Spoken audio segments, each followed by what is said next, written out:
Hello friends, एक बार फिर से स्वागत है आपका हमारे चैनल द स्टडी टारगेट में। आज की इस वीडियो हम लोग बात करेंगे technical perspective of education, Lucknow university का फर्स्ट सेमेस्टर यूनिट 2 का ये पार्ट 1 है। यहाँ पे आप लोगों को मैं बताने वाला हूँ क्वेश्चन नंबर 1 से लेकर के 24 तक। पार्ट 2 में इसके आगे के क्वेश्चंस रहेंगे। इससे पहले मैंने आप लोगों का यूनिट 1 कंप्लीट करा दिया है, ये यूनिट 2 के स्टार्ट में कर रहा हूँ। तो यहाँ पे जितने भी इंपॉर्टेंट क्वेश्चंस हैं इस चैप्टर से वो सारे के सारे लिए जा रहे हैं और चैप्टर वाइज लिए जा रहे हैं। तो आप लोग इस वीडियो को कम से कम 2 बार देख लीजिए, उससे आपका क्लियर हो जाएगा और आराम से प्रिपरेशन हो जाएगी। उसके बाद अगर आपको इसके जो भी क्वेश्चंस यहाँ पे लिए गए हैं, अगर इसके पीडीएफ की अगर आपको ज़रूरत है तो पीडीएफ के लिए आपको मुझे टेलीग्राम ग्रुप में ज्वाइन करना पड़ेगा, क्योंकि पूरा का पूरा पीडीएफ मैं आपको वहीं पे प्रोवाइड करने वाला हूँ। तो चलिए ठीक है, वीडियो को स्टार्ट करते हैं। स्टार्ट करने से पहले आपसे रिक्वेस्ट है कि आप एक थैंक्स का कमेंट करना बिल्कुल ना भूलें। यहाँ पे देखिए, पहला क्वेश्चन है, शिक्षण सीखने के लिए प्रेरणा, पथ प्रदर्शन, पथ निर्देशन एवं प्रोत्साहन है, यह कथन किसने कहा था? तो इन्होंने बोला था, किसने? बर्टन ने। शिक्षण सीखने के लिए प्रेरणा, पथ प्रदर्शन, पथ निर्देशन, प्रोत्साहन है, ये किसने कहा था? बर्टन ने। शिक्षण को प्रभावित करने वाला कारक नहीं है, तो शिक्षण को यहाँ पे प्रभावित करने वाला कौन सा कारक नहीं है? कक्षा का वातावरण, शिक्षा का उद्देश्य, मूल्यांकन प्रतिफल, व्यावसायिक प्रक्रिया। तो यहाँ पे ऑप्शन नंबर डी आपका सही है कि शिक्षण को प्रभावित करने वाला कारक व्यावसायिक प्रक्रिया नहीं है। शिक्षण का क्या अर्थ है? तो शिक्षण का अर्थ होता है, देखिए, पढ़ाना भी होता है, शिक्षा देना भी होता है और ज्ञान देना भी होता है। तो ऑप्शन नंबर डी यहाँ पे सही है कि शिक्षण कक्षा में विभिन्न कार्यों को संपन्न कराने की एक। तो यहाँ पे देख लीजिए, शिक्षण कक्षा में विभिन्न कार्यों को संपन्न कराने की एक क्या है? व्यवस्था है। तो ऑप्शन नंबर ए आपका यहाँ पे सही हो जाएगा।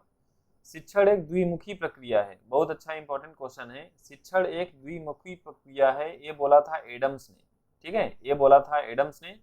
द्विध्रुवी प्रक्रिया है, ये बोला था एडम्स ने। अगर त्रिध्रुवी बोलेगा तो आप याद रखिएगा। सर्वप्रथम वेबिनार शब्द का प्रयोग 2018 में कहाँ पर किया गया?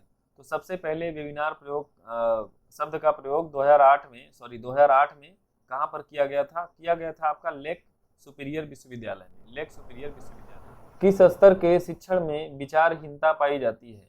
तो जो याद करने वाला स्तर होता है वहां पे विचारहीनता पाई जाती है, यानी स्मृति वाले में। स्मृति स्तर के शिक्षण में विचारहीनता पाई जाती है। किसके क्षेत्र में बोध एक बहुत व्यापक शब्द है? तो शिक्षण के क्षेत्र में बोध जो है एक बहुत व्यापक शब्द है। सार्थक तथा संबंधित आसानी से याद हो जाते हैं। तो देखिए, सार्थक तथा संबंधित, और इसके लिए जो ऑप्शन होने वाला है पाठ्यचर्या, पाठ्य पुस्तक, पाठ्य योजना, ये सब आपका नहीं होगा। यहाँ पे सही क्या होगा? पाठ्य वस्तु आसानी से याद हो जाती है। सार्थक तथा संबंधित, पाठ्य वस्तु आसानी से याद। शिक्षण प्रक्रिया के अंतर्गत पाठ्य वस्तु एक महत्वपूर्ण क्या हो जाएगा? शिक्षण प्रक्रिया के अंतर्गत एक उपागम है। बोध स्तर की शिक्षण व्यवस्था में कितने सोपान होते हैं? तो बोध स्तर की जो शिक्षण व्यवस्था होती है इसमें 5 सोपान होते हैं। बोध स्तर शिक्षण प्रतिमान के कितने तत्व हैं?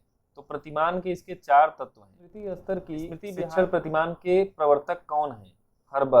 हर्बर्ट शिक्षण प्रतिमान के प्रवर्तक हैं स्मृति स्तर की। बोध स्तर की शिक्षण व्यवस्था के प्रवर्तक कौन है? और बोध स्तर के प्रवर्तक हैं आपके मॉरिसन। और स्मृति स्तर के प्रवर्तक कौन है? चिंतन स्तर की शिक्षण व्यवस्था के प्रवर्तक, और जो चिंतन स्तर है उसके लिए हंट है, ठीक है। इसलिए ये 3 क्वेश्चन आप बिल्कुल याद रखिएगा। मॉरिस पी हंट ने चिंतन स्तर के शिक्षण प्रतिमान के कितने सोपान बताए हैं? तो 4 सोपान इन्होंने बताए थे चिंतन स्तर के, ठीक है। चिंतन स्तर शिक्षण प्रतिमान के कितने तत्व हैं? चिंतन स्तर शिक्षण प्रतिमान के 3। शिक्षण की द्विध्रुवी प्रक्रिया में सम्मिलित नहीं है। तो द्विध्रुवी प्रक्रिया में देखिए, शिक्षक, छात्र और पाठ्यक्रम तीनों सम्मिलित है, पाठ्य वस्तु सम्मिलित नहीं है। तो ऑप्शन नंबर सी होगा। शिक्षण की विशेषता नहीं है, तो यहाँ पे देखिए शिक्षण की जो विशेषता नहीं है यहाँ पे वो क्या होगी?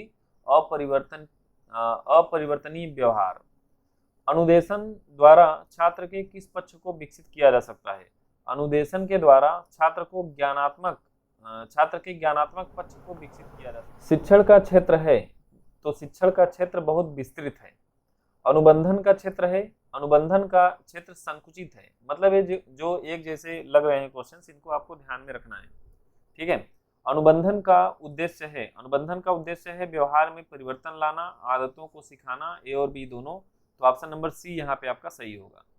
किसी पाठ्य वस्तु को शिक्षक विचारहीन स्थिति से लेकर विचारपूर्ण स्थिति तक कितने स्तरों तक प्रस्तुत कर सकता है?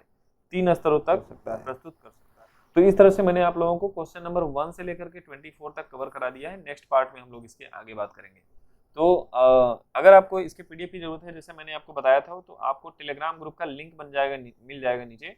आप वहाँ पे मेरे साथ ज्वाइन हो जाइए और वहाँ पे आपको पीडीएफ में प्रोवाइड कर दूंगा। उसके बाद अगर आप लोग कमेंट करेंगे, थैंक्स का कमेंट करने के साथ साथ अगर आपको पीडीएफ की जरूरत होगी तो आप लोग कमेंट भी कर सकते हैं, वहाँ पे भी मैं आपको लिंक देने की कोशिश पूरी करूंगा। तो चलिए ठीक है, वीडियो को यहीं समाप्त करते हैं। Okay, thanks for watching.